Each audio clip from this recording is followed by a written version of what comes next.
तो let us begin.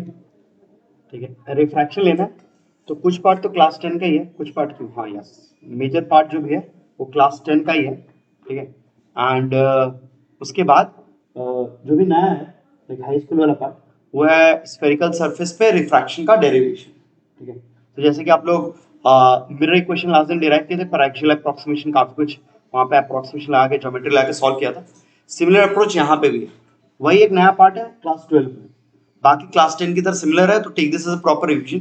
ठीक है, हल्का फुल्का में चाहो तो रिवाइज कर सकते हो क्योंकि उतना कुछ नया कोई थ्योरी नहीं है। ठीक है, क्लास 10 के साथ सिमिलर है तो थोड़ा चाहो तो आराम से सुन के यहीं पे पढ़ लो अच्छे से। ठीक है, घर में उतना घर में बस प्रॉब्लम्स करने बैठना काम बन जाएगा। ठीक है, तो स्टार्ट करते हैं। ठीक है, विथ रिफ्रैक्शन। जो लोग ऑनलाइन हो किसी को अगर नहीं सुनाई दिया, दिक्कत हुआ तो बताने का, फोन कर देने का। ठीक है, चलो कोई डिसाइड किया आने का, और कौन? ओके, तो सो रिफ्रैक्शन स्टार्ट करते हैं। तो सबसे पहले एकदम बेसिक से स्टार्ट लेते हैं। ठीक है, कुछ बेसिक कॉन्सेप्ट्स। एक कॉन्सेप्ट हमने ऑलरेडी कवर कर लिया था, अच्छे से सुनिएगा, कि कभी भी लाइट रे का बात करो, रे तो होता नहीं है, रे तो हम लोग अपने से बना के बोलते हैं ताकि डायग्राम्स में आप समझा पाओ द प्रोपगेशन। लेकिन light is after all a wave, main part classical physics में इट्स अ वेव।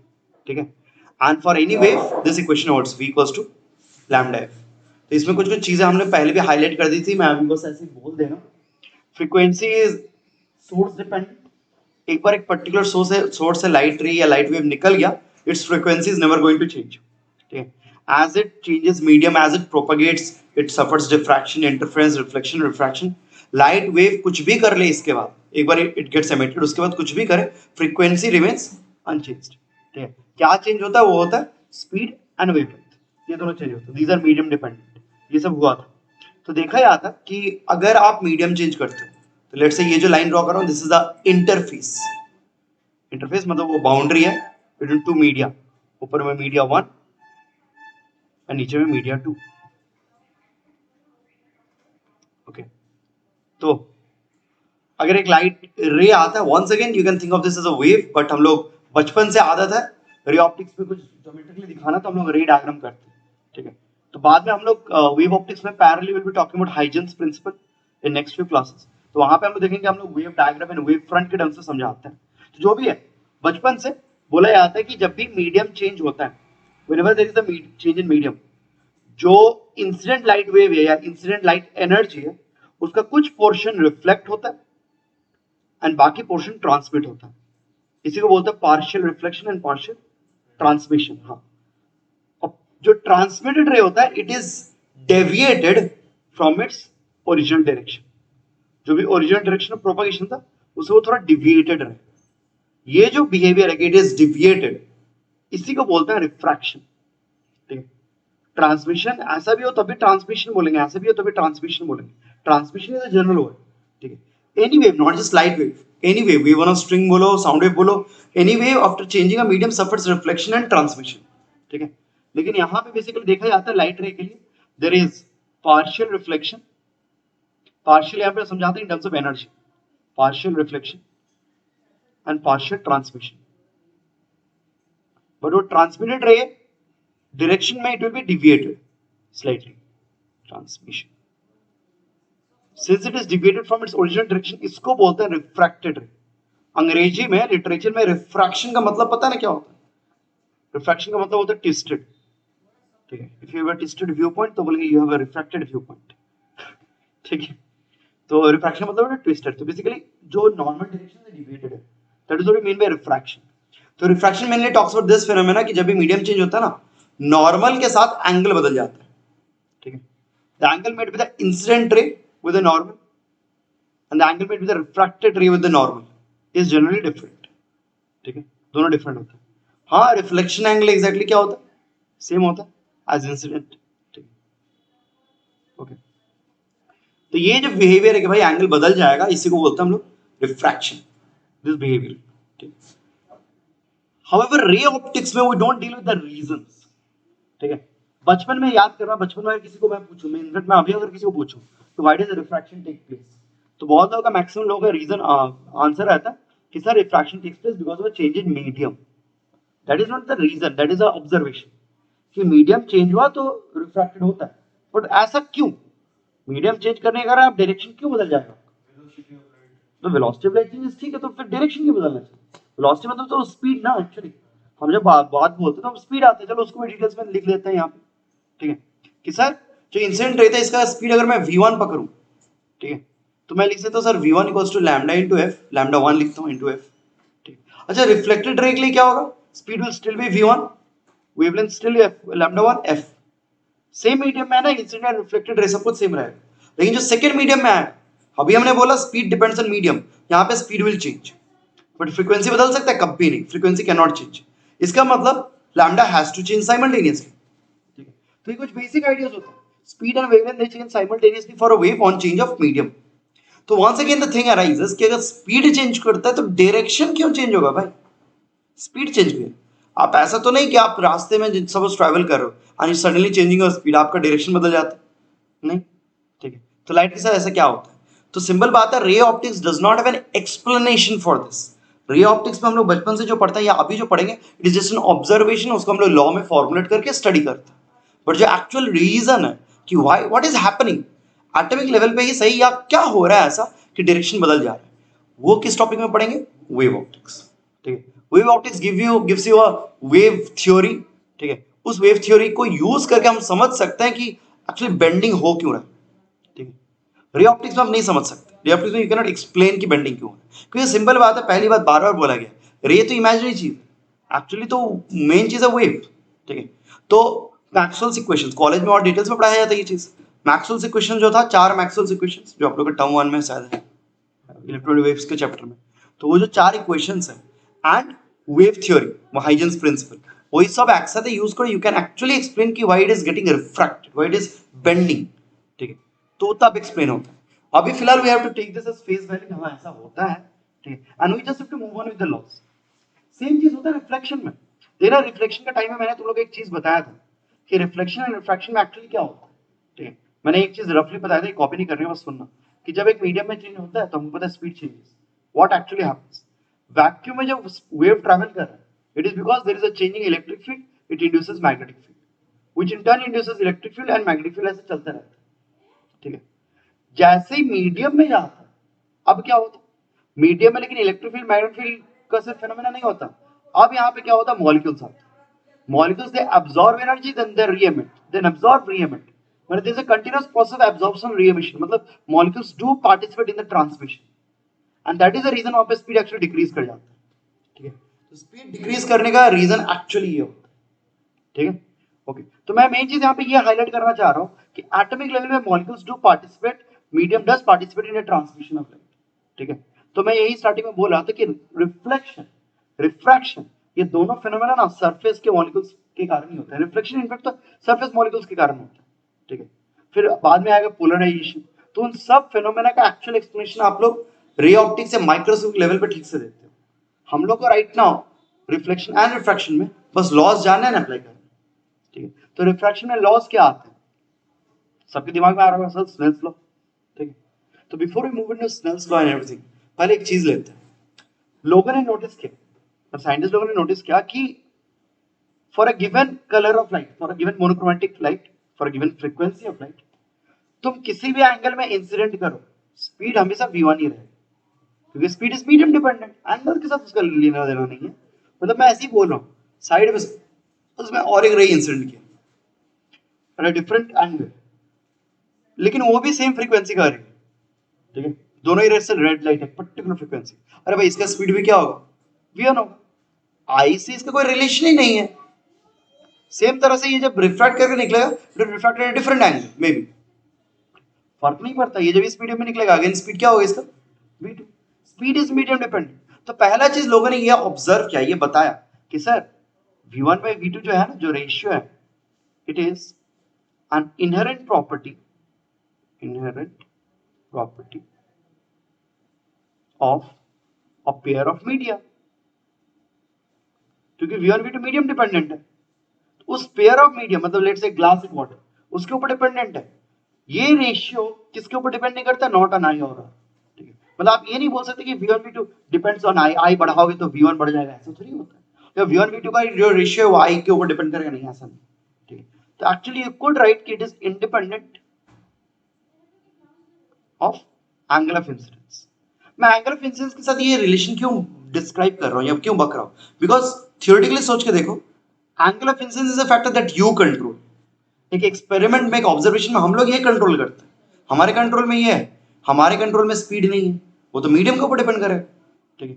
तो once you are using a particular colour of light, monochromatic light, ठीक, the speed, the ratio of the speed is a inherent property of a pair of medium. अच्छा, ये भी बोल देना चाहिए, inherent property of pair of medium for a given frequency. Obviously पूरा discussion हमें माने ए लाइट और से येलो लाइट, एटा और येलो लाइट, ऐसा नहीं कि येलो करेंगे एंड फिर रेड करेंगे। रेड के लिए obviously frequency change, lambda change, V1 change, ठीक है, फॉर गिवन फ्रीक्वेंसी।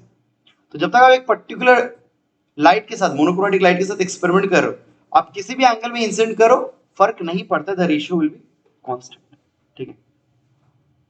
आपको पूछेगा सर इतना आप रेशियो रेशियो लेकर क्यों बक रहे हो, क्योंकि यहाँ पे थ्योरी आता है। रिफ्रैक्शन के चैप्टर में याद होगा सबको, relative refractive index and absolute refractive index. मैंने देखा है हर साल 10 वाले भी ये गलती करते हैं, 12 वाले भी गलती करते हैं, बोर्ड में कॉमनली ये सब, ये 1 मार्क्स का क्वेश्चन पूछा जाता है। कोई सपोज तुमको क्लास 10 लेवल का क्वेश्चन पूछा कि sir what do you mean by relative refractive index, या what do you mean by refractive index in general, तो मैंने देखा बहुत बार रिफ्रैक्टिव इंडेक्स को समझाने के लिए डेफिनेशन देता है स्नेल्स लॉ वाला, साइन ए बी साइन। लोग बोलते हैं कि sir sine A by sine का रेशियो इज रिफ्रैक्टिव इंडेक्स। नहीं, that is a relation but that is not a definition. Mu का कॉन्सेप्ट कैसा है, इस तरह से है, सर रेशियो ऑफ स्पीड एक इनहेरेंट प्रॉपर्टी है, और इनहेरेंट प्रॉपर्टी का एक नया नाम दे दो। कभी भी किसी मीडियम के साथ इनहेरेंट प्रॉपर्टी होता है, एक नया नाम देते हैं। जैसे कि सिंपल करंट इलेक्ट्रिसिटी में N square tau by M, मेरे दिमाग में आता है वैसे बोल रहा हूँ, एन ई टाउ एम, ये सब एटॉमिक लेवल के प्रॉपर्टीज है। एक मीडियम के लिए इनहेरेंट प्रॉपर्टी तो इसको क्या बोलते हैं, कंडक्टिविटी, तो रिकॉल करना।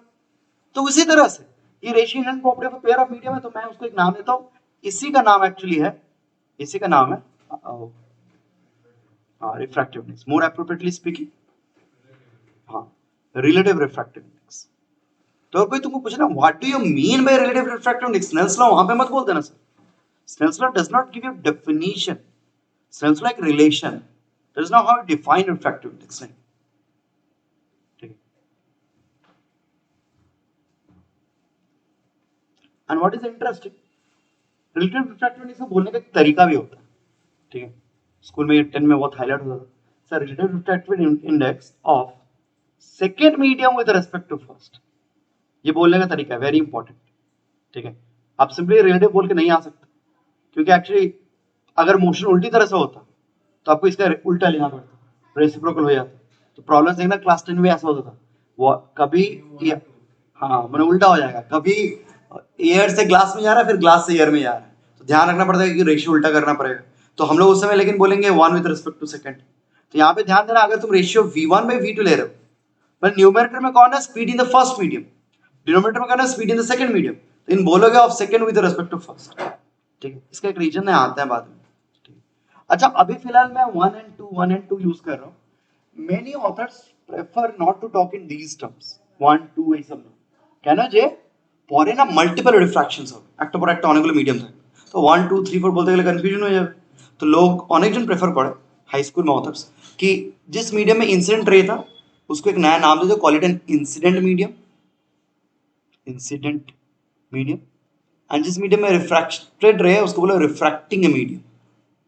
Many people use this terms, rather using 1 and 2, क्योंकि सोचो ना सपोज ऐसा रहता, ऐसे इनफैक्ट हम लोग ज्वाइंट क्लास में प्रॉब्लम करेंगे, ठीक है, कि बहुत सारे लेयर्स, अब तुम नाम देना सुन के 1 2 3 4, चलो वियर्ड लगेगा ना जब 3 and 4 के बीच में होगा, तुम बोलोगे सर V3 by V4, ठीक है, तो थोड़ा वियर्ड हो सकता है, मतलब कैलकुलेशन में थोड़ा गलती कर सकते हो। तो हमेशा जो भी हम लोग बात करोगे, मैं लिख रहा हूँ 1 and 2 के टर्म्स में, लेकिन हमेशा याद रखना है incident medium by refracting medium, ठीक है। इंसिडेंट मीडियम का स्पीड न्यूमरेटर में, रिफ्रैक्टिंग मीडियम में स्पीड डिनोमिनेटर में, तो it's relative refractive index of refracting medium with respect to incident medium. অত বড় সড়ো হয়ে যাবে, লোকজন বলে তাই জন্য লিখে না, কিন্তু ऐसे सोचना बेटर, ठीक है। तो लोग बोलते ठीक है सर रिलेटिव रिफ्रैक्टिव इंडेक्स बहुत सुंदर बात है, लेकिन there is a easier term called, क्या होता था, एब्सोल्यूट रिफ्रैक्टिव इंडेक्स, एक बहुत इजी टर्म होता था और एक similar term absolute refractive index. इन्हें कैसे आया चाचा?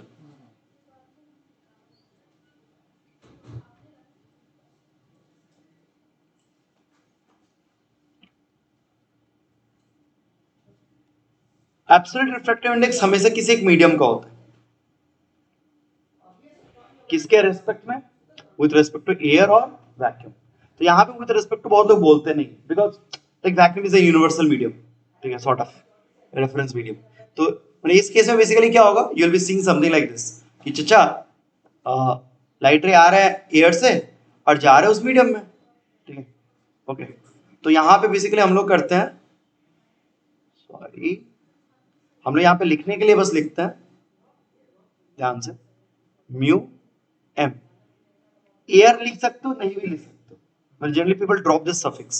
Refractiveness of the medium कुछ नहीं लिखा रहेगा, मतलब with respect to air, and that is equals to, अगर स्पीड के टर्म्स में बोलोगे तो मैंने इंसिडेंट मीडियम एयर है या वैक्यूम है, तो इंसिडेंट अगर वैक्यूम है तो वहां का स्पीड होगा c 3 into 10^8 मीटर पर सेकंड, एंड सेकंड मीडियम है आपका रिफ्रैक्टिंग मीडियम, दैट इज वहां पे स्पीड v, तो mu equals to c by v, ठीक है।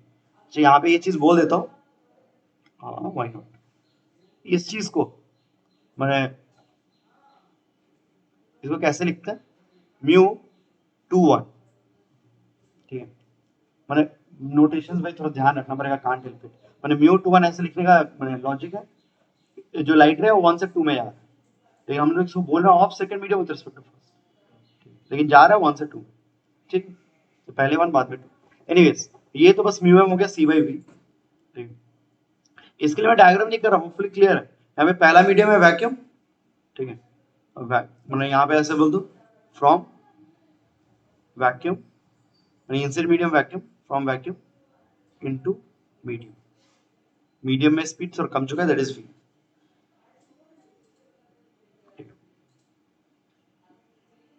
ओके। ये बस क्लास 10 का एक रिवीजन ही चल रहा है और क्या। तो ये रिलेटिव रिफ्रैक्टिव इंडेक्स, ये एब्सोल्यूट रिफ्रैक्टिव इंडेक्स। अब कुछ आइडियाज होते हैं, जैसे कि सर यही होता है इस स्लाइड में, ठीक है, हम लोग, मैं ऊपर वाले पोर्शन को मिटा के कर रहा हूँ, यहीं पे लगेगा तो यहीं पे करूंगा, ठीक है, आप लोग उसके नीचे कंटिन्यू करना, जो भी एब्सोल्यूट लिख दे उसके नीचे कंटिन्यू कर सकते हो।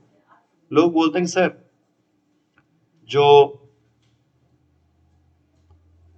absolute ना relative refractive index mu 2 1 v1 by v2, so this could be rearranged as v1 upon c into c by v2।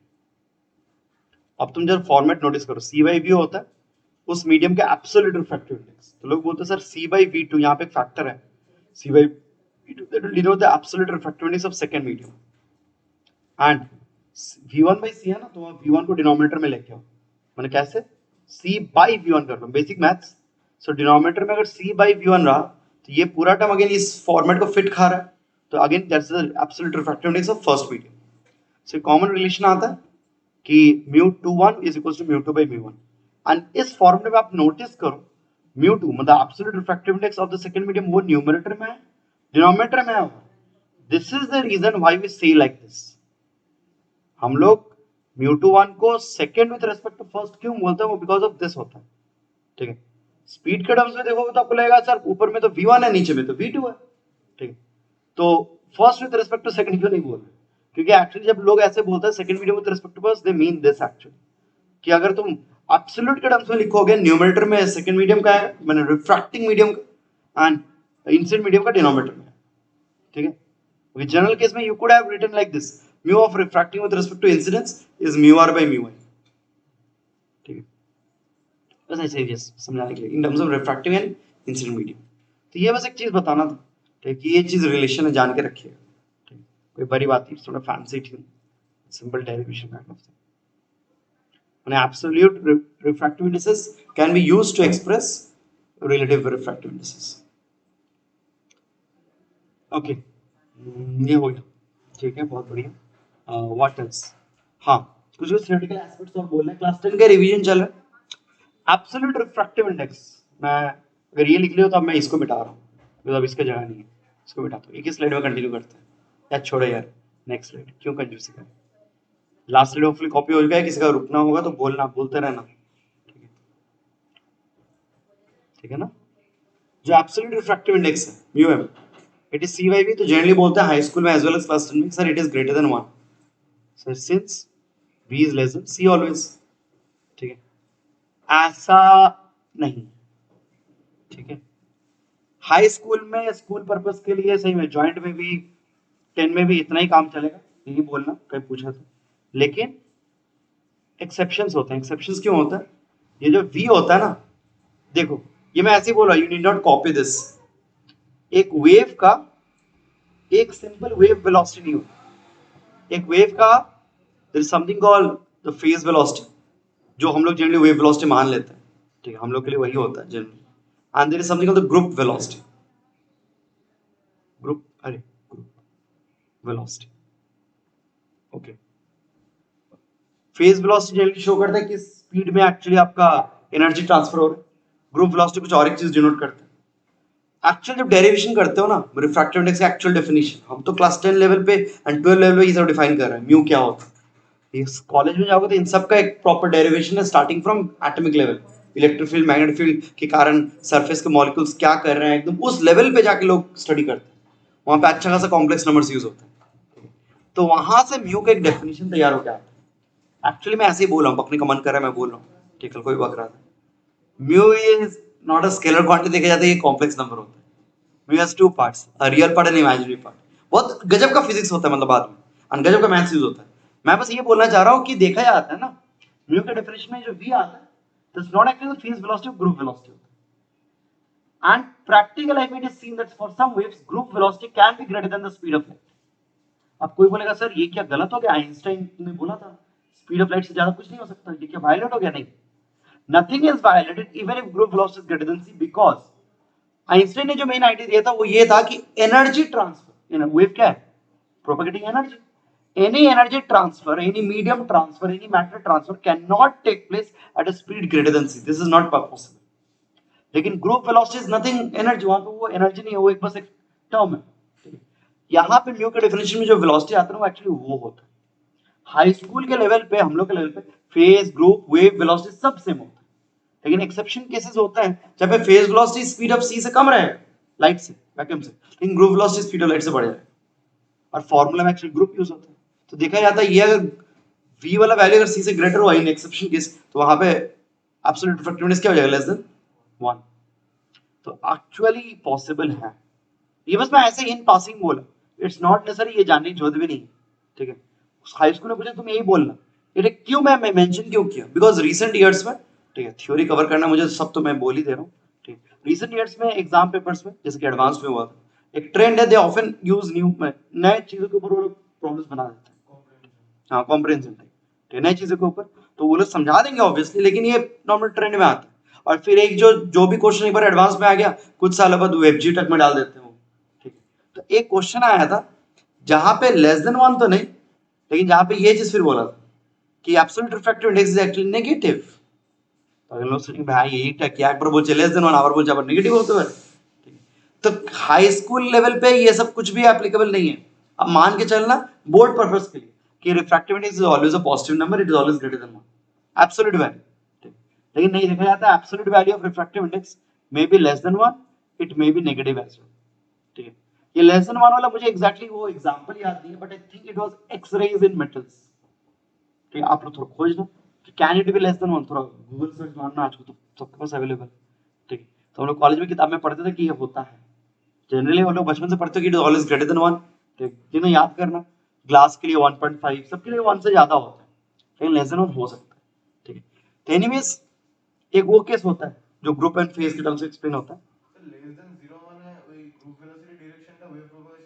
Opposite, মানে তোর এনার্জিটা এদিকে যাচ্ছে কিন্তু ওই যে গ্রুপ ভেলোসিটিটা হবে ওটা মনে হবে মানে যে ওভারঅল একটা যে এনভেলপ वो মনে হবে পিছনে যাচ্ছে, ठीक। तो एक्चुअली लीनियर 1D में ये होता है, यहाँ पे लेकिन नेगेटिव होने का रीजन ये रहता है, ठीक है, कि रे डायग्राम के टर्म्स में कुछ ऐसा समझाते हैं कि यहाँ पे नेगेटिव क्यों होता है। देखा जाता है new kind of phenomena takes place, light ray incident हुआ, मीडियम चेंज हुआ, रिफ्रैक्शन होना चाहिए, मतलब इट शुड डिविएट, लेकिन एदिके डिविएट ना करे, एदिके डिविएट করে, वो डिविएट करता है but on the opposite side of normal, ऐसा रे डायग्राम होना नहीं चाहिए, लेकिन ऐसा होता है। हम लोग जनरली क्या करते हैं, इंसिडेंट रे अगर लेफ्ट की तरफ है या राइट की तरफ होगा डिफरेंट एंगल, लेकिन यहाँ पे दोनों ही लेफ्ट की तरफ, ठीक है। तो यहाँ पे अगर हम लोग इस डायरेक्शन को पॉजिटिव लेते हैं नॉर्मली, तो इसको क्या लेंगे, नेगेटिव, ठीक है, इसको नेगेटिव लेंगे।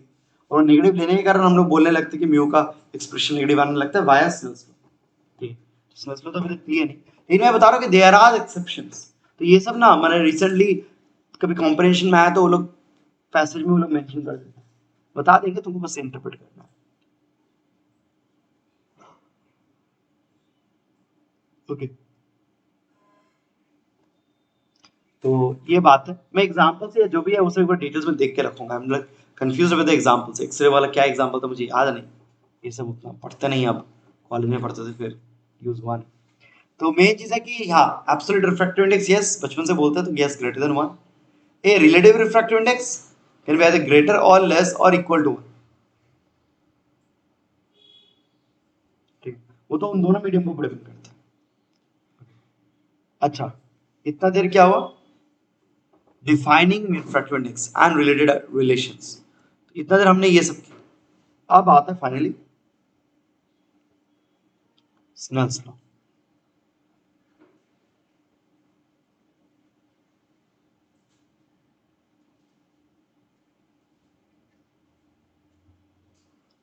ठीक है, स्नेल्स लॉ का आइडिया क्या है, बचपन से पढ़े, वन सेकंड फिर से बता देता हूं।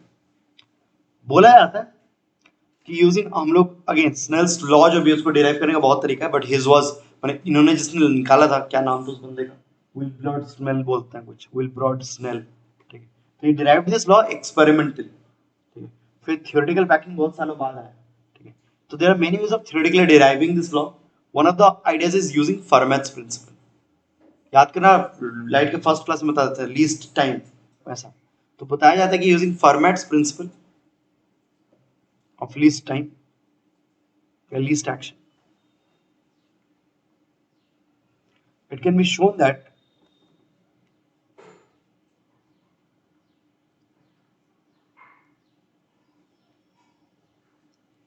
u1 by v2 equals to sin a by sin r.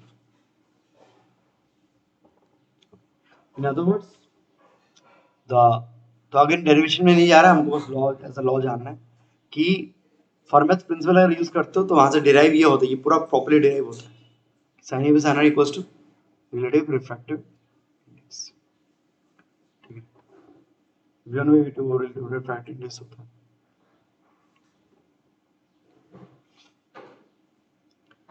ठीक है। ऑब्वियसली इसको तुम लिख सकते हो इन टर्म्स ऑफ एब्सोल्यूट म्यू2 by म्यू1। तो स्नेल्स लॉ बस इतना ही है, you can use this and like chapter खत्म सॉर्ट ऑफ।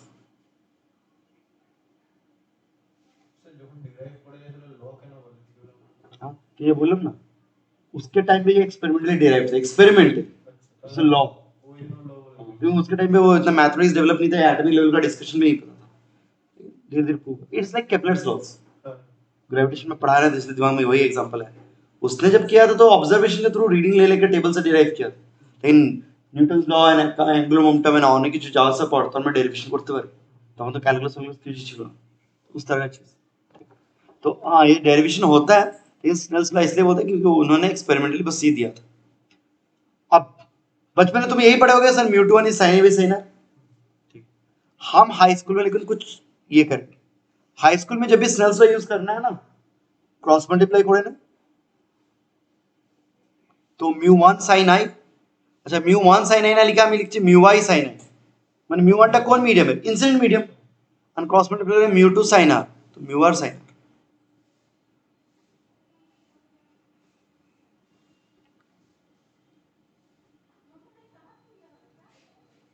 अच्छे से सुनिएगा, ये फॉर्मेट मैंने μ1 sin a equals to μ2 sin r μr sin r, ये मैं क्यों प्रेफर करता हूं, there are many problems based on this, calculus वाले प्रॉब्लम जो आएंगे, ठीक है, many problems which can be easily approached using this equation, लेकिन ये क्वेश्चन सबसे अच्छा होता है because it avoids any confusion even for a class 10। Class 10 में याद करना बहुत बार प्रॉब्लम्स होता था ऐसा, थोड़ा सोचना याद करो, लाइट रे ग्लास से एयर में जा रहा है, लेकिन रिफ्रैक्टिव इंडेक्स ग्लास का दिया हुआ, तुमको जब वहां पे सेंसर लगाना तुमको उल्टा करके लगाना रेसिप्रोकल, ठीक है, लेकिन लोग वो भूल जाते थे। तो ऐसा बहुत सारे केस होते हैं जहां पे ना सेंसर लिखते वक्त तुमको रिलेटिव जो रिफ्रैक्टिव इंडेक्स है उसमें कहीं पे μ3 by μ4 लिखना है, तुम लिख दे रहे हो μ4 by μ3, कुछ ऐसे गलती कर दे रहे हो, वो रेशियो लिखने में साइन ए भी साइन लिख रहे हो एकदम मस्त, वो तो सबको याद रहता है, लेकिन रिलेटिव रिफ्रैक्टिव इंडेक्स किसका किसके रिस्पेक्ट में वो बहुत लोग गलती कर देते हैं। इसलिए क्रॉस मल्टीप्लाई करके इस फॉर्मेट में लिखो ना तो बहुत इजी दिखता है। क्यों? देखो क्रॉस मल्टीप्लाई करने के बाद ये जो येलो ब्रैकेट में जो पुट किया येलो बॉक्स में, वो फॉर्मेट कितना इजी है ट्रांसफर का। इट सिंपली टेल्स यू जिस मीडियम का एंगल लोगे उसी मीडियम का रिफ्रैक्टिव इंडेक्स खत्म।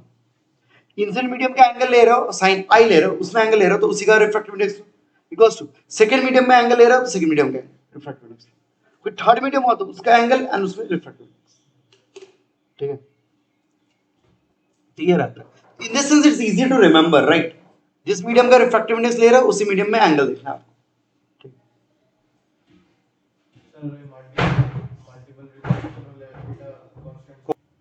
एक था वो लॉ ऑफ रिफ्रैक्शन देना, दो लॉज होते थे लॉ ऑफ रिफ्रैक्शन। एक होता पहला लॉ होता था सेल्स लॉ, सेकंड लॉ होता था कि the incident ray, the refracted ray and the normal they lie in the same plane. 3D में रिफ्लेक्शन जब पढ़ा रहा था उसमें मैंने 3D डायग्राम करके दिखाने का ट्राई किया था कुछ इस तरह का कि ये अगर प्लेन है जहाँ पे लाइट रे आ रहा है, नॉर्मल रिफ्रैक्टेड ये सब एक प्लेन में ऐसे करके दिखाया। तो वही सेम चीज यहाँ पे, तो फिर से बोल नहीं रहा हूँ। और एक चीज जो क्लास 10 में बोला रहता है उतना डिटेल्स में नहीं जा रहा हूँ कि सर इसी क्वेश्चन से क्लियर होता है या इसी क्वेश्चन से जो भी कि अगर आप डेंसर से रेयर में जाते हो तो angle of R is greater than angle of I, denser से रेयर में। ठीक है, angle of refraction will be greater than the angle of incidence from denser to rare.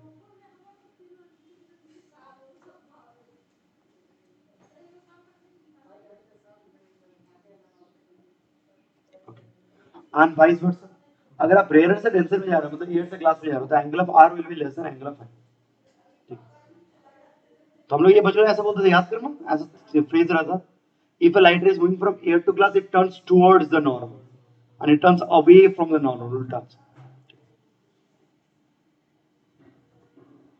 so from denser to rarer and vice versa।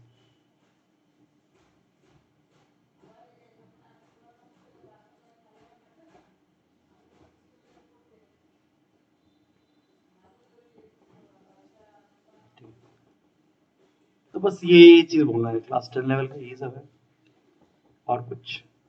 अब directly तो class 10 में इतना कुछ था। तो we have next refraction at spherical surface। अच्छा यहाँ पे और एक चीज कितना कुछ है, there is a theory called reversibility of light। ठीक है, कि path of a light ray is reversible, वो obviously यहाँ पे भी applicable है। ठीक है, मतलब हम जो एग्जांपल दिखा रहे थे हम ऐसे एग्जांपल दिखा रहे थे, लाइट रे आया ऐसे, अगर तुम इसको भेजते हो आर से वो निकलेगा आई से एकदम। Path of a light ray is reversible. ठीक है, तो यहाँ पे ये चीज ऐड कर लेना अगर कहीं पे एक स्टेटमेंट की तरह ऐड करना चाहो। ठीक है, पाथ ऑफ लाइट रे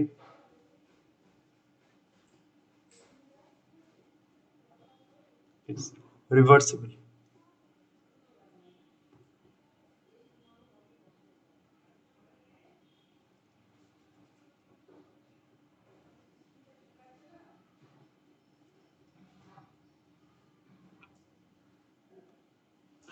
path of light ray is reversible during refraction as well as reflection, ये दोनों में ही होता है।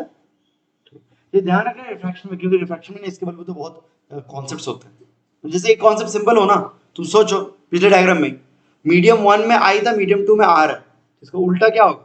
मीडियम 2 में अगर मैं भेजता हूँ एट आर, मीडियम 2 में निकलेगा एट आई। इस बार इसको आई प्राइम बोलेंगे, उसको आर प्राइम बोलेंगे, लेकिन आइडिया क्लियर है ना? ठीक है, तो साइन साइन सब लाइक पेयर ऑफ मीडियम के ऊपर डिपेंड करता है ना। तो we have this entire thing.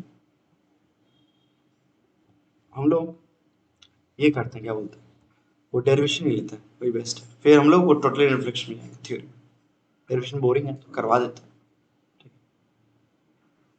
Okay, so next heading दे दो, refraction at spherical surfaces. Refraction at spherical surfaces.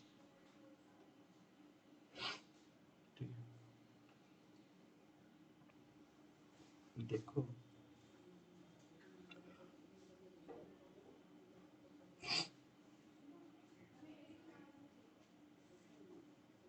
ऐसा, जब डायग्राम को समझाने के लिए कि sir You have a medium which is mu I, मैं mu1 mu2 करता हूँ, लास्ट में mu I mu1 करूँगा। Reason of refractive index mu1, ये ग्लास स्लैब का कुछ पोर्शन है, कर्व्ड है इसका, ये आप जो ये कर्व पोर्शन है इट्स अ स्मॉल पोर्शन, मतलब वो हम लोग को पैराक्सियल अप्रोक्सीमेशन लगाना पड़ेगा जो स्फेरिकल मिरर में किए थे, angles are small.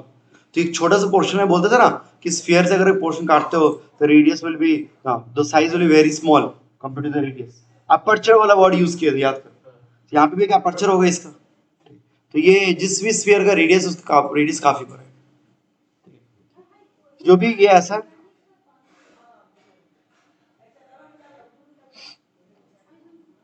as usually principal axis, ये पोल, यहाँ पे वो ऑब्जेक्ट,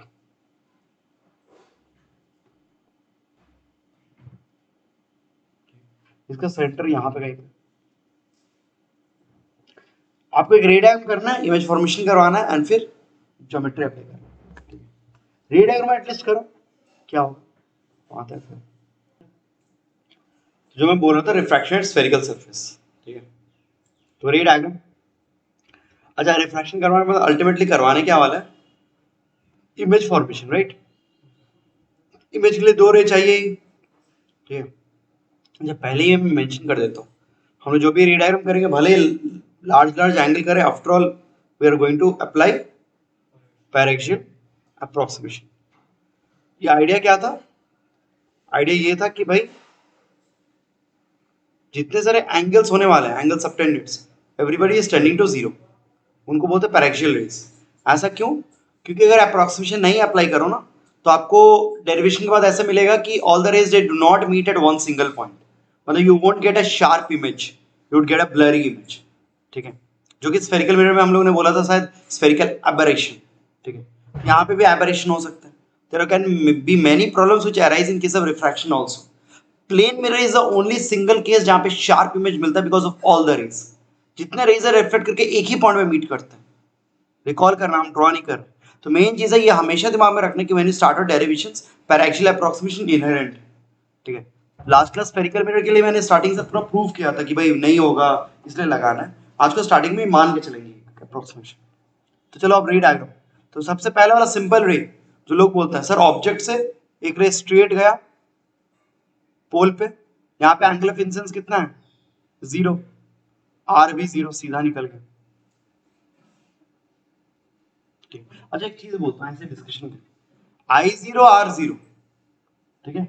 कोई अगर बोला सर आई भी जीरो आर भी जीरो, तो स्नेल्स लॉ क्या इनवैलिड है, मतलब sine I by sine r, हाँ, zero by zero, Snell's law क्या इनवैलिड है, नहीं, हाँ, नहीं, हाँ लिमिट बोल सकते हो, या सिमिलर आता है sine I by sine R invalid नहीं हो जा रहा है, मतलब ये तो जीरो बाई जीरो अनडिफाइंड होता है।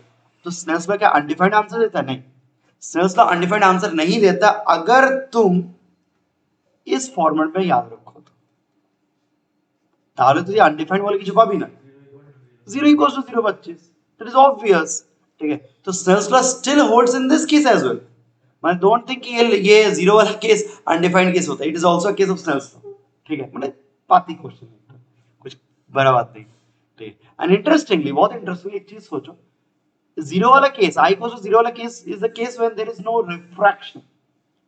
क्यों, क्योंकि रिफ्रैक्शन का टेक्निकल मीनिंग है deviation, so that is the case when there is no refraction, there is transmission, but refraction word technically use नहीं करना चाहिए।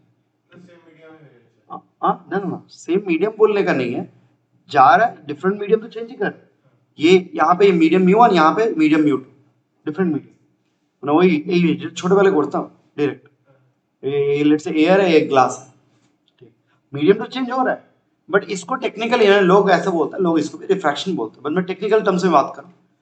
एयर से ग्लास में गया अगर जीरो एंगल पे, तो you can not call this refracted रे, you just call it transmitted रे। क्यों, ट्रांसमिट हुआ है लेकिन डायरेक्शन तो नहीं बदला।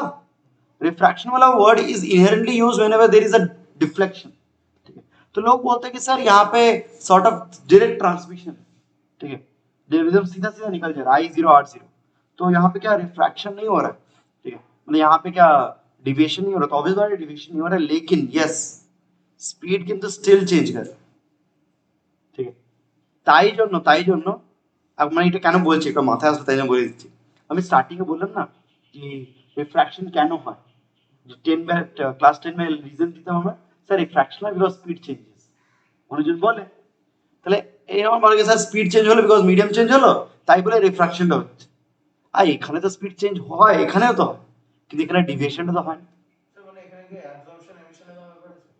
ना ना एब्जॉर्प्शन एमिशन नहीं, मतलब वो तो होता ही है, वो हर जगह इस केस में भी होता है, बट ट्रांसमिशन जब हो रहा है वीडियो ट्रांसफर वगैरह medium molecules will absorb and emit चलता है, ওটা তো দুটো কেসেই হয়। কিন্তু মানে বললাম না এই টার্মসে বোঝাতে পারবো না, ওয়েভ থিওরি जब लेने आएंगे वेव फ्रंट, ठीक है वेव फ्रंट तो পড়েছিলাম, वेव फ्रंट को कॉन्सेप्ट एंड हाइजेंस प्रिंसिपल मिला के तब एक्सप्लेन कर पाएंगे कि এখানে কেন হয়ে যাচ্ছে। तो मैं ये बस बताना चाह रहा हूँ कि भाई इस केस में भी स्पीड चेंज होता है, इस केस में भी स्पीड चेंज होता है, लेकिन यहाँ पे आपको एक्चुअली एक रिफ्रैक्टेड एक बेंट रे मिलता है, यहाँ पे कोई बेंट रे नहीं, स्ट्रेट सेम डायरेक्शन में आएगी। It's pretty interesting how things happen. तो इसीलिए ये सब पूछा, इसलिए मैंने स्टार्टिंग में बोला था कि कभी रिफ्रैक्शन को क्लास 10 लेवल पे मत बोल देना, 12 में refraction is due to change in speed, ठीक है, क्योंकि नॉर्मली गिरेगा अगर तो स्पीड चेंज होता है लेकिन there is no deviation, there is simple transmission. तो क्या हो रहा है वहां पे, तो जो भी है बाद में स्टडी करेंगे क्यों होता है वेव ऑप्टिक्स में, ठीक है, लेकिन यही सब पकना था, ठीक है। जो भी है एक स्ट्रेट रे लिए सीधा गया, दूसरा रे लिए ऑब्वियसली आप एक एंगल पे लोगे, ठीक है, वहां पे आप रिफ्रैक्शन करवाना है तो सबसे पहले you need to draw normal. किसी पॉइंट पे एक स्फीयर का नॉर्मल क्या होता है, radius, and radius passes through centre, centre curvature draw किए तो याद करना, तो देखना वहां से उस पॉइंट को जानकर एक्सटेंड कर दो, that becomes your normal. Now ये जो एंगल है ये एंगल ऑफ इंसिडेंस, नॉर्मल এর সাথে ইনসিডেন্টের কি করছে, suppose mu1 থেকে mu2 তে গেল, let's say the light ray deviates, refracts very much, इतना यार डिविएट करेगा, ठीक है, नॉर्मल के साथ रिफ्रैक्टेड रे का एंगल इसको क्या बोलेंगे, r, देख लेना ये आई या different. Now introduce some angles on your own, incident ray का जो एंगल है with horizontal let's say that is alpha, এই নরমাল বা রেডিয়াসের যে অ্যাঙ্গেলটা সেন্টার থেকে with horizontal let's say that is beta, and refracted ray का angle with the horizontal that is gamma. तो दोनों रिफ्रैक्टेड रेज ये ऊपर वाला और ये वाला दोनों यहां पे मीट कर, so this is a image, so we can draw the image formation. In this case हम इमेज फॉर्मेशन भी समझ में आ गया, थोड़ी ये डायग्राम रिफ्रैक्शन कैसे हो रहा है वो भी समझ में आ गया, अब डेरिवेशन करते हैं, ठीक है। तो ऑब्वियसली অ্যাঙ্গেল ছোট থাকলে একটা রে নয় অনেকগুলো রে মিট করবে, কিন্তু মানে অ্যাকচুয়ালি কি হবে জানিস তো, রাফলি স্পিকিং सब डिफरेंट डिफरेंट एंगल से रिविएट करेंगे কিন্তু সবে আলটিমেটলি এক জায়গায় মিট করবে। কিন্তু যদি অ্যাঙ্গেলটা খুব বড় হতো বা অ্যাপারচার খুব বেশি বড় হতো তখন কিন্তু এমন কিছু হতো,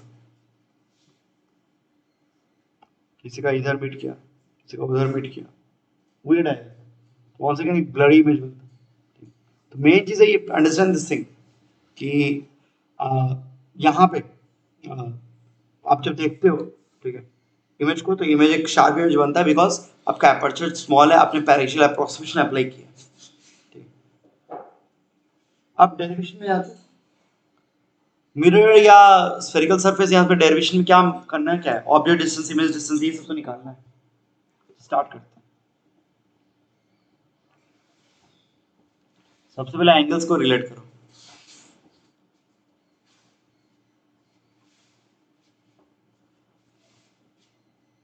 okay, x triangle beta is sum of interior opposite angles alpha plus i, फिर ये ट्रायंगल ले लो, यहाँ पे एम बोलता हूँ, एम सी आई, एम सी आई ट्रायंगल ले लो, एक्स ट्रायंगल में आर है देखो, हाँ इट्स गामा प्लस बीटा, यहाँ दोनों से आई एन आर निकाल सकते हैं, आइसोलेट कर सकते हैं। आई एन आर निकालने के बाद हम लोग क्या करेंगे, स्नेल्स लॉ, এটা তো ज्योमेट्री লাগানোর পর কি করব, স্নেলস ল वो यूज करना है। स्नेल्स लॉ क्या बोलता है, सर पहला मीडियम तो म्यू1 sin i,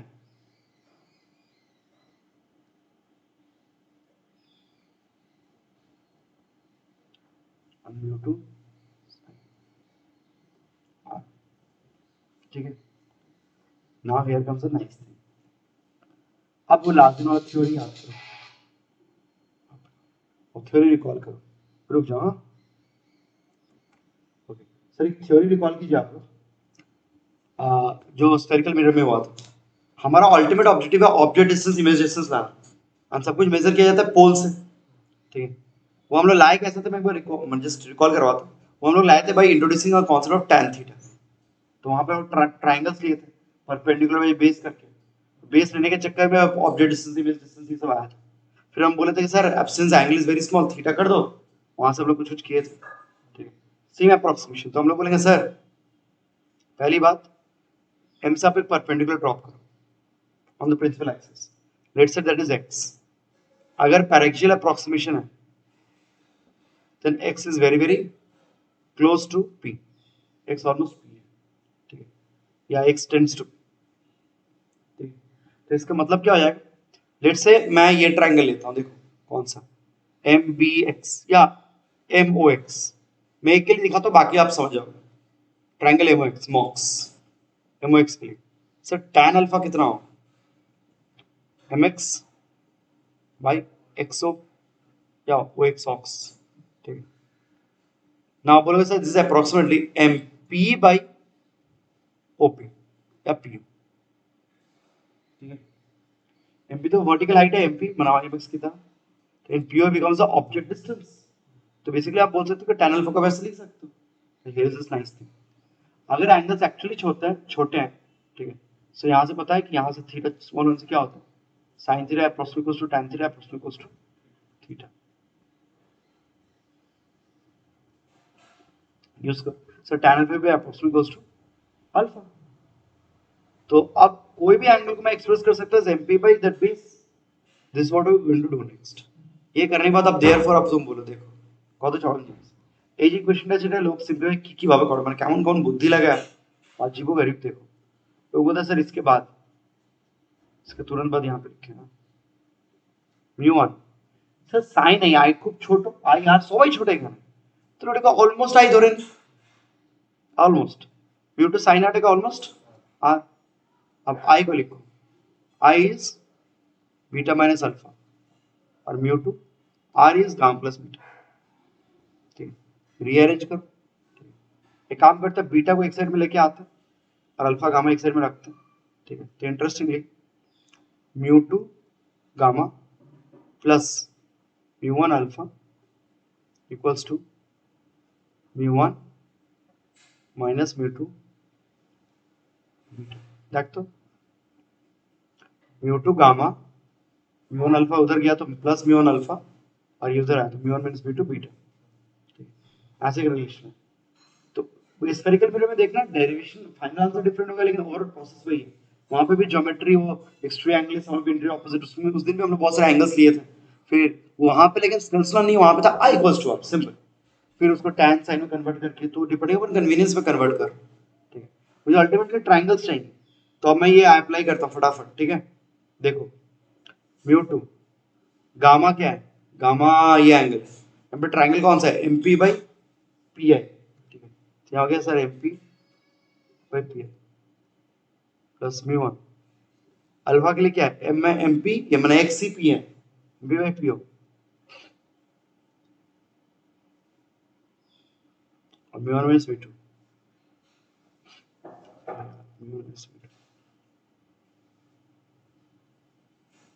beta. tan beta क्या हो जाएगा, MP बाई PC, ठीक है। बहुत छोटा हो गया, थोड़ा मैनेज करना।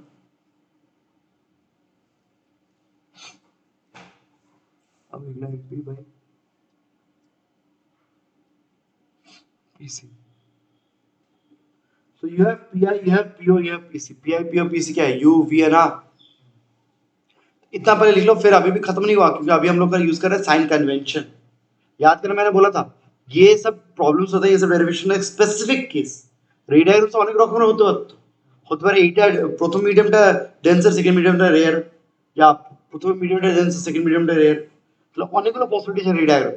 সবাইকে যদি আমাকে कंबाइन করতে है अंडर वन स्पेशल फॉर्मूला, तो I have to use sign convention, ताकि मैं इसको जनरलाइज कर पाऊं, ठीक है। ये डिस्कस किया था साइन कन्वेंशन का रीजन क्या है। तो ये जो डेराइव हुआ, ये ज्योमेट्रिकल एक रिलेशन, इसको जनरलाइज कर। तो नेक्स्ट स्लाइड में करते हैं, रुक जाओ, लो कॉपी करो, बोलना साइन कन्वेंशन में क्या होता है सर, पोल आपका ओरिजिन है, direction of incident light signal positive, मतलब लेफ्ट टू राइट, ऑब्जेक्ट आपका लेफ्ट की तरफ है, राइट की तरफ लाइट रेज जा रहा है, तो ये डायरेक्शन पॉजिटिव है। सो पी के राइट हैंड साइड में हर कोऑर्डिनेट पॉजिटिव, पी के लेफ्ट हैंड साइड में हर कोऑर्डिनेट नेगेटिव। तो अब मैं सिंपलीफाई कर रहा हूँ, यहीं पे कर रहा हूँ, हाँ अब लोग उसके नीचे कंटिन्यू कर। अब बोलना using sign convention, using sign convention, वो जो एमपी बाई पी आई ये सब लिखा उसके नीचे ही, हाँ यूजिंग साइन कन्वेंशन। कितना सिंपल चीज है देखो, पी आई है प्लस वी, सामने पीओ है माइनस यू, एंड पीसी है माइनस आर। ठीक, अब तुम इसमें पुट करो इस फॉर्मूले में, तो क्या है mu two by v plus mu one by minus u, तो minus mu one by u equals to mu one minus mu two into r था, मैंने वो जो भी था p c m by p, लेकिन वहां पे अब माइनस आर आएगा, उसको mu two minus mu one कर सकता हूँ। ठीक है, तो finally mu two by v minus mu one by u equals to mu two minus mu one by R is the radius of curvature of the spherical surface. इस formula से क्या हो गया, object distance, image distance and radius relate हो गए, mu one mu two आपको पता रहे। तो ये एक लाइक क्या होता है, लेंस इक्वेशन, मिरर इक्वेशन तो नहीं बोलेंगे, बट स्फेरिकल सरफेस का इक्वेशन बन गया for object distance, image distance and radius. और ये सबसे fundamental formula in ray optics, इसके बेसिस पर आप बहुत कुछ आप कर सकते हो, लेंस फेंस सब पढ़ सकते हो खुद से, बस इतना पता रहेगा।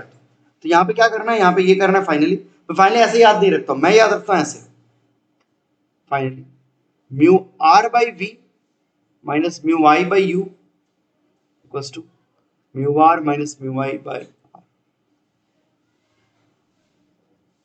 सुना है क्यों, mu r था रिफ्रैक्टिव मीडियम, तो second medium mu 2, incident medium mu 1, mu r by v minus mu 1 by equals to mu 1 minus mu by r। ठीक है, सेकंड मीडियम माइनस फर्स्ट, ये हो गया डेरिवेशन खत्म। Object distance and image distance can be related using this formula for any refraction on spherical surface. अब इसका एक simple application देखना ऑन प्लेन सरफेस, तो उसके बाद ही टी आई। अब आता है स्पेशल केस। याद करना बचपन में तुम लोग एक टॉपिक होता था रियल डेप्थ एपरेंट डेप्थ, ठीक है, कि मछली पानी के अंदर है, मैं बाहर से देख रहा हूँ तो लग रहा है मछली शिफ्टेड एंड ऑल। ठीक है, एक कॉमन क्वेश्चन आता था कि अगर कोई बैंक पे है and he wants to shoot fish, उसको अपना एरो या उसका अपना जो भी गन है उसको थोड़ा नीचे पॉइंट करना पड़ेगा, क्योंकि जहां पे उसको दिख रहा है वहां पे एक्चुअली नहीं हो, थोड़ा नीचे। ऐसा थ्योरी रहता है रियल डेप्थ एपरेंट डेप्थ, जो भी है डायग्राम में सिर्फ सब दिखाता हूँ, लेकिन एक आइडिया है कि सर अगर रेडियस इंफिनिटी हुआ तो क्या होगा, मतलब the surface will be a plane surface. ठीक, মানে refraction at plane surfaces. Okay, আমরা refraction at plane surface discuss করলাম एकदम स्टार्टिंग में, কিন্তু वहां पे इमेज फॉर्मेशन डिस्कस করলাম ना, देख ली स्टार्टिंग में सेल्स पे हैंड, लेकिन कहीं पे इमेज फॉर्मेशन नहीं डिस्कस किया, बस रेड का पाथ डिस्कस किया। अब स्फेरिकल सर्कस में इमेज फॉर्मेशन हो रहा है तो प्लेन सरफेस पे भी हो सकता है, लेकिन उसमें भी ये फॉर्मूला एप्लीकेबल है। सिंपल बात है, जब भी दो मीडियम चेंज हो रहा है, जब भी light ray is moving from one medium to another, you can use this formula. अच्छा, आर अगर इन्फिनिटी हुआ प्लेन सरफेस के लिए पता ही है radius is infinitely huge, so ये 1 by r ये टर्म क्या हो जाएगा, zero. Therefore mu r by v भी approximately equals to mu i by, ठीक है, mu 2 minus mu 1 by mu r minus mu i by r वो कितना हो जाएगा, जीरो। तो बस ये क्वेश्चन बना। अब इसको अगर तुम रीअरेंज करते हो तो सर ज्यादा इसमें आप डायग्राम में दिखाता है एग्जांपल लेके,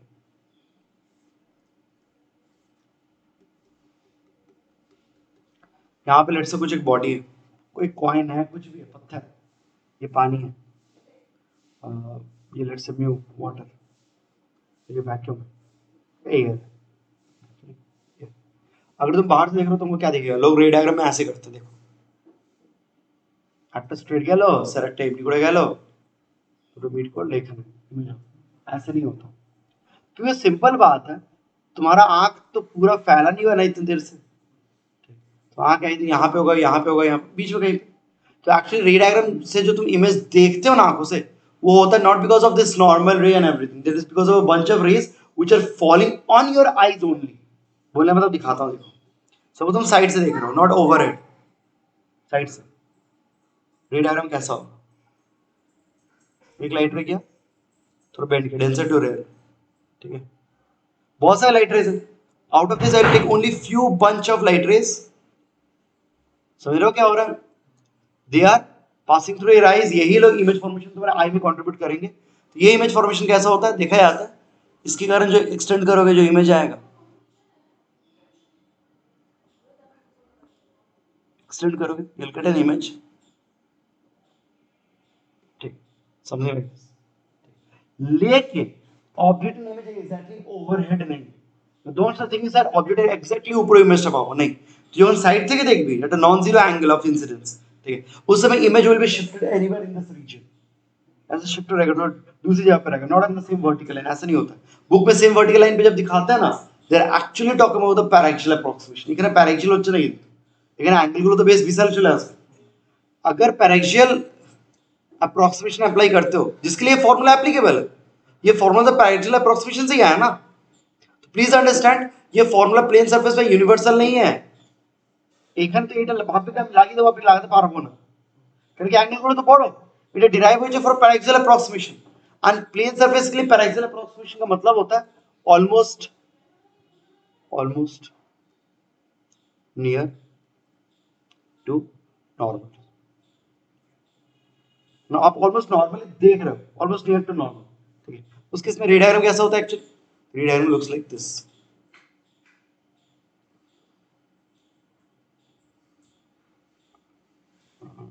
ऑब्जेक्ट, देखो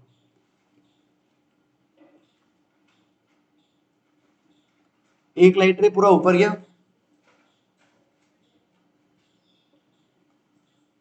और दूसरा हल्का सा, समझ रहे हो, हल्का सा यहाँ पे तुम्हारा है, this what is generally think about, ठीक है। जब ये लोग बुक में डायग्राम करते हैं थिंक लाइक दिस, तो ये फॉर्मूला एप्लीकेबल है for an view point like this, नहीं तो साइड से व्यू किया तो कहीं और पे होगा, बता नहीं पाओगे।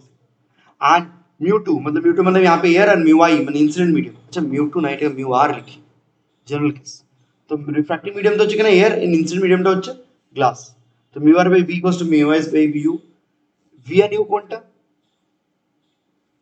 স্যার এই ডিসটেন্স হচ্ছে ইউ, অবজেক্ট ডিসটেন্স।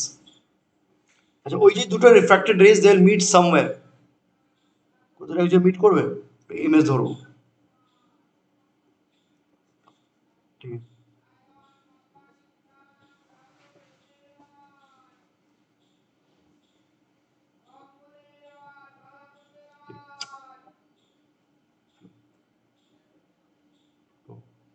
तो एक्चुअली अगर बाहर से देख रहे हो और वाटर के अंदर लेट से कोई एक ऑब्जेक्ट है, तो रिफ्रैक्शन ऐसा होगा, यहाँ पे इमेज बनेगा, वो थोड़ा जूम करके देखोगे तो ऐसे है, हाँ 8 एक्चुअली, ठीक है ना। तो फील करना, ये बहुत बहुत कुछ के गए एक्चुअली, किसी को नहीं समझ में आया प्लीज ये पार्ट थोड़ा ऐसे ऐसे करके इलाबोरेट करके ड्रॉ करना, ठीक है। वैसे जा रहा है यहाँ पे पीछे प्रोड्यूस किया, तो ये इमेज है, ये ऑब्जेक्ट है, इस तरह का। तो ये होता है नॉर्मल इंसिडेंस, बहुत जगह बुक्स में ये लिखा भी रहता है नॉर्मल इंसिडेंस, ठीक है। तो अगर नॉर्मल इंसिडेंस हो रहा है मतलब पैरेक्सियल अप्रोक्सीमेशन है एंड प्लेन सरफेस है, then you can apply this formula mu r by v equals to mu I by u. এখন এটাকে রিঅ্যারেঞ্জ করলে তুই অবভিয়াসলি কি পাবি, u by v equals to mu I by mu r, ঠিক normally বই mu I by v টাকেই তো বলা হয় real depth by apparent depth, ঠিক আছে। रियल डेप्थ यूटा हो real depth by apparent depth, apparent जहाँ पे तुमको दिख रहा है वहां पे है नहीं, दिख रहा है, ओके। तो बुक में आपको एक कॉमन फॉर्मूला मिलेगा sir, real depth by apparent depth is 1 by mu, ठीक है, या mu two by mu one, या कुछ भी उस तरह का मिलेगा आपको, ठीक है। तो रियल डेप्थ तो यू हुआ, एपरेंट डेप्थ ये हुआ, मतलब पहले वाला मीडियम अगर वैक्यूम रहता तो हम लोग सिंपली क्या लिखते हैं, real depth by apparent depth equals to refractive index of the incident medium. Actually यहाँ पे इंसिडेंट मीडियम ये है एंड रिफ्रैक्टिव मीडियम ये है, एक्चुअली ध्यान रखना। तो अगर रिफ्रैक्टिव मीडियम एयर है लेट्स से, এটা পাতি আসতে শুধু মিউ আই মানে মিউ এম, ঠিক আছে क्योंकि रेट है तो এখান থেকে ওখানে যাচ্ছে क्लियर है तो मैं इसलिए बोलता हूँ मैंने उतना कंफ्यूज ना हो गए वो एक जनरल फॉर्मूला ये याद रखो इसी के टर्म से सब एक्सप्लेन हो जाएगा স্যার ওটা থেকে তো যেটা আমরা ওই ভেলোসিটি টার্মস লিখলাম স্নেলস লটা এটা তো differentiate with respect to time করলে ওটাই চলে আসবে যদি আর हाँ हाँ हाँ ওটা ये था कि हाँ ऐसे तो भाई यही बात है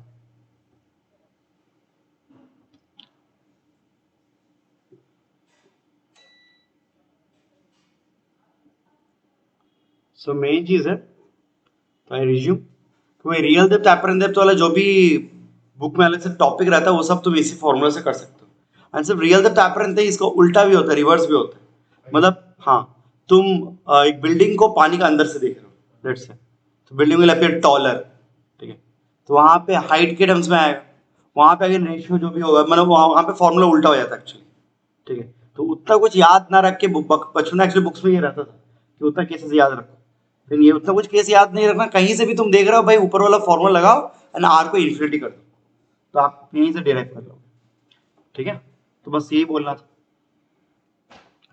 तो नेक्स्ट एक छोटा सा थ्योरी टॉपिक आता है theoretical which is total internal reflection तो वो टॉपिक लेके खत्म करते हैं मतलब वही टॉपिक बैच में भी हुआ है द लास्ट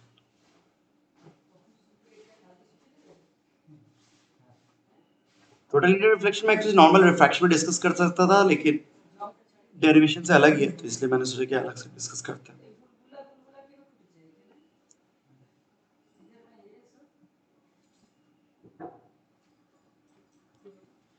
यहाँ पे इट्स अ सिंपल फेनोमेना एक लाइन में एक्सप्लेन कर सकते हैं हम लोग लेकिन once again we just talk about the phenomena की ऑब्जर्वेशन क्या we don't talk about the reason reason once again explain होगा वही कॉलेज में तो डिटेल्स में डिराइव करोगे एक्चुअली विवोटिक्स में हल्का फुल्का होता है उतना नहीं होता इसका कॉलेज में अच्छे से डिराइव होता है वो जो मैं बोला था ना refractive index is generally a complex number तो उसके एक इमेजिनरी पार्ट रहेगा तो दैट हेल्प्स इन एक्सप्लेनिंग कि टोटल इंटरसेक्शन क्यों हो रहा है तो दोनों पार्ट्स कुछ कुछ चेंज करते हैं तो एनीवेज जो मेन फेनोमेना उसके बारे में बात करते हैं डिटेल्स में फेनोमेना क्या है I need to keep this phenomena in mind तो देखो जब नॉर्मल रिफ्रैक्शन होता है फ्रॉम डेंसर टू रेयर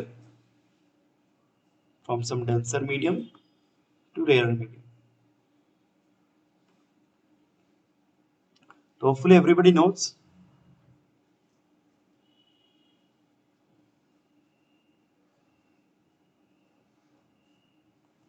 कि सर डेंसर रेयर में जाता है तो ray will turn away from the normal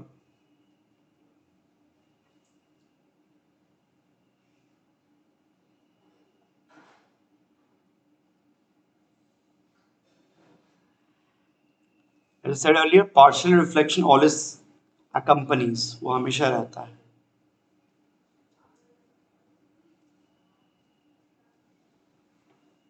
रुक जाओ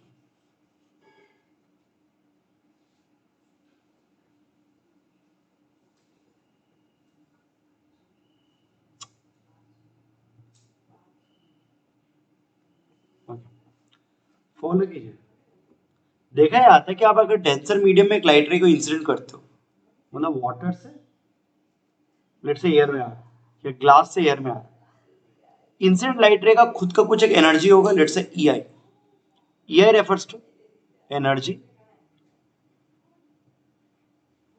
of incident ray incident wave जब मीडियम चेंज होता है there is two phenomena which always accompanies partial reflection and partial refraction partial किस सेंस में in terms of energy as usual कुछ part energy reflect करेगा e r कुछ part energy transmit करेगा मैं ईटी लिखता हूं वो ट्रांसमिटेड रे को रिफ्लेक्टेड रे बोला उसका एक एनर्जी है ET obviously EI equals to ER plus ET हाँ रेडिएशन की तरह ठीक है अब होता है ऑब्वियसली आई एम एज्यूमिंग कि यहाँ के मॉलिक्यूल्स कुछ एब्जॉर्ब करके अपना टेम्परेचर नहीं बढ़ा रहा है टेक्निकली কিছু এনার্জি ওরা অ্যাবজর্ব করে রেখে নেবে দ্যাট ইজ নট হ্যাপেনিং কিছু এনার্জি একদম রিফ্লেক্ট হচ্ছে কিছু একদম ট্রান্সমিট হচ্ছে স্টোর নেই করে ঠিক না what is seen is this যে প্রথমে এটা লিখে দিই এই দুটো অ্যাঙ্গেল সেম এটা different the angle of friction is always greater than the angle of incidence now it is seen as this. Suppose same setup में सेम पेयर ऑफ मीडियम के लिए तुम सोचे कि सर धीरे धीरे एंगल्स बढ़ाते हैं, तो एंगल ऑफ इंसिडेंस बढ़ा है. ठीक है, देखना इंसिडेंट को मैं थोड़ा मोटा ड्रॉ कर रहा हूँ समझाने के लिए कि सर इसके पास ह्यूज एनर्जी है स्टार्टिंग.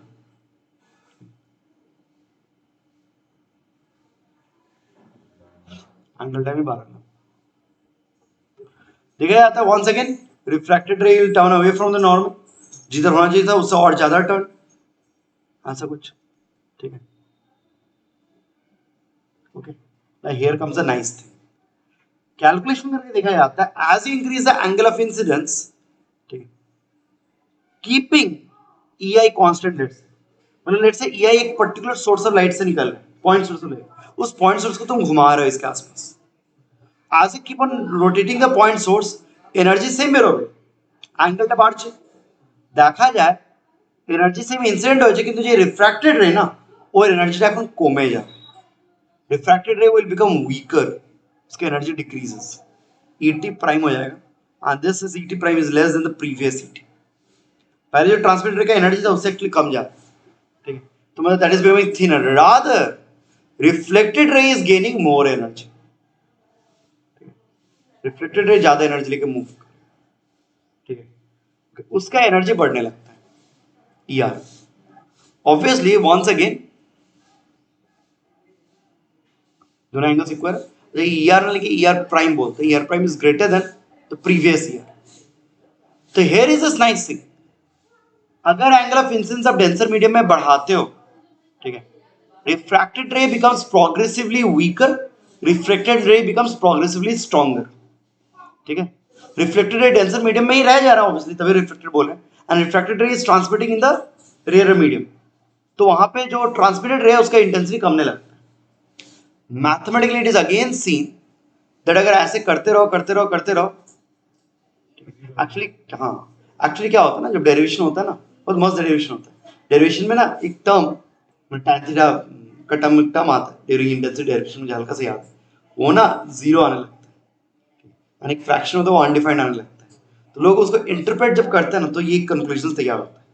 ठीक है, लोग जब इंटरप्रेट करते हैं तो उन लोग पता चलता है कि अच्छा सर एक पर्टिकुलर एंगल आएगा, there will be a particular angle of incidence, let's say आप धीरे धीरे एंगल ऑफ इंसिडेंस बढ़ा रहे हो, होपफुली दिखाई दे रहा है तुम लोग को, you are giving the same incident ray but angle of incidence बढ़ा दियो. একটা পার্টিকুলার লিমিটিং আমার একটা কেস আসবে যেটাকে আমরা বলছি थीटा c. ठीक है, एक ऐसा एक एंगल आएगा थीटा c जिसको हम लोग बोलेंगे क्रिटिकल एंगल. इंसिडेंट रे का एनर्जी अभी सेम है EI, लेकिन उसका जो पार्ट रिफ्रैक्टेड रे में जाएगा that energy is very small and simultaneously the angle of refraction is 90. ठीक है, मतलब रुक जाओ, ये एंगल ऑफ रिफ्रैक्शन ज्यादा था r prime greater than i prime, या r ग्रेटर देन i, यहाँ पे जो एंगल होगा r is always greater then i, यहाँ पे जो एंगल होगा इट विल बी ऑलमोस्ट 90. मतलब बहुत लोग रिफ्रैक्टेड रे ऐसे दिखाते हैं, बहुत लोग बुक में बोलते हैं sir refracted ray grazes the surface of the medium. Technically क्या होता है, this ray is almost non existent, almost non existent. The refraction angle is tending to 90, almost 90 degree बोलेंगे, but the transmitted ray energy content is tending to 0. And in this case obviously by energy conservation बाकी का energy कहाँ पे गया है, reflected में. तो by this time the reflected ray is very very very strong in its energy content. same angle, critical angle by ये भी reflect हो. तो देखा जाता है एक्चुअली क्या होता है, CR equals to देखा जाता है क्या होता है, as I am saying earlier, तीनों डायग्राम में अपनी सीक्वेंस क्लियर है. As increase the angle of incidence reflected ray धीरे धीरे स्ट्रांग होता रहेगा, रिफ्रैक्टेड रे धीरे धीरे वीक होता रहेगा. अल्टीमेट केस ये होता है. हाँ, अगर तुम्हारा एंगल ऑफ इंसिडेंस ना अब उसके लिए डायग्राम नहीं कर रहा, बस लिख दे रहा, आई ग्रेटर देन थीटा c हो, तब तो रिफ्रैक्टेड रे दिखा ही मत, वो ऑलमोस्ट नॉन एग्जिस्टेंस हो चुका था बाय दिस टाइम, अब तो है ही नहीं. उस केस में सिर्फ रिफ्लेक्टेड रे ही दिखा, लेकिन इस केस में दोनों दिखा सकते हो. ठीक है, नाउ मैथमेटिकली जैसे मैंने बोला साइंटिस्ट लोग ऑथर्स लोग बोलते रहते हैं कि sir at critical angle, theta c का एक नाम है क्रिटिकल एंगल. क्रिटिकल एंगल एक ऐसा यूनिक एंगल ऑफ इंसिडेंस है जिस एंगल पे अगर इंसिडेंट किया रिफ्रैक्टेड रे का एनर्जी ऑलमोस्ट 0 हो जाएगा और उसका एंगल 90 हो जाएगा. ये कब हो रहा है? रेयर मीडियम में हो, ठीक है। And reflected ray will be total having the total energy of the incident ray, इसलिए हम लोग बोलते हैं total internal reflection. Total means total energy reflect हुआ, इंटरनल मतलब internal to the denser medium, बाहर में कुछ आ नहीं रहा है, ठीक है। अब देखा जाता है I greater than theta C हुआ तो उस केस में obviously only reflection takes place.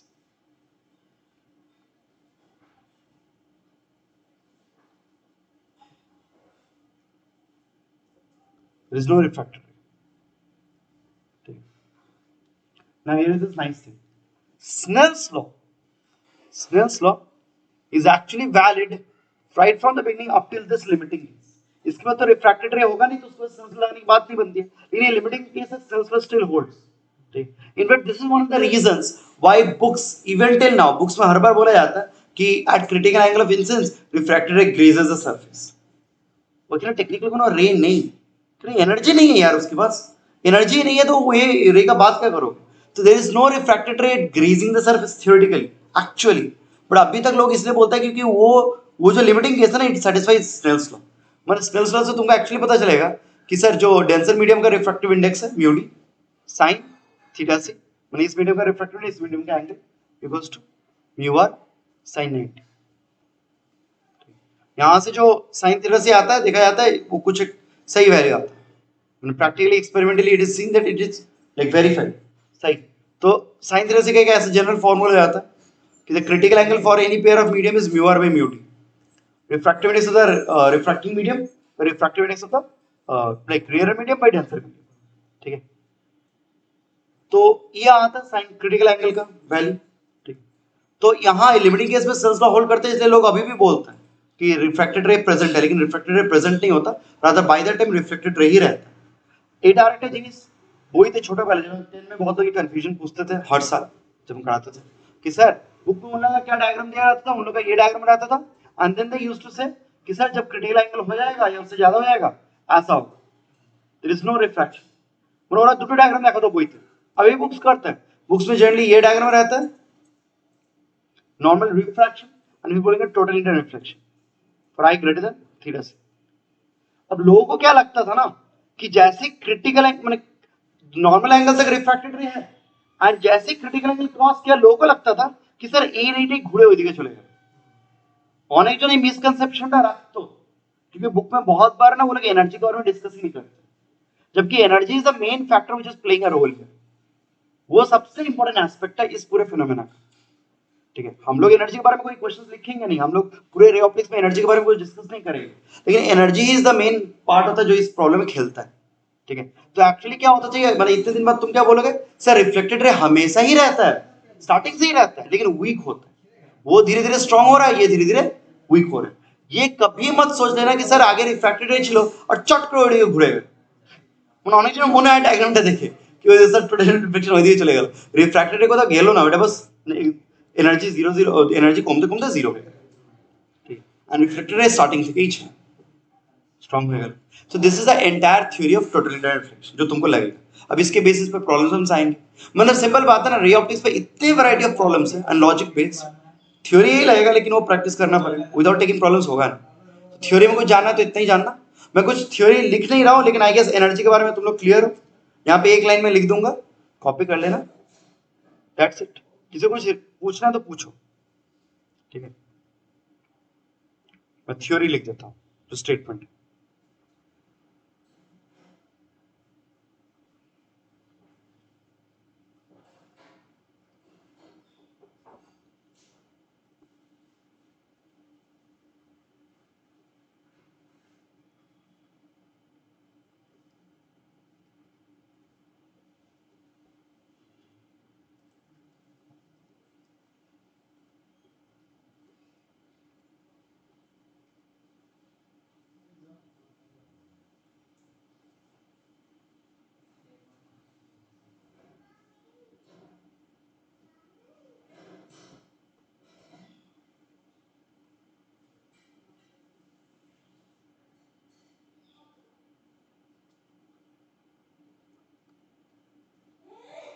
चलिए, सो यहाँ पे छोटा सा लिखे हैं, पता नहीं बहुत क्लमजी हो गया, you may be able to make it out. Only when light ray is incident in denser medium,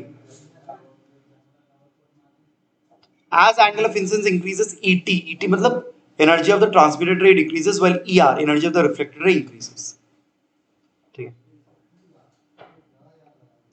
बस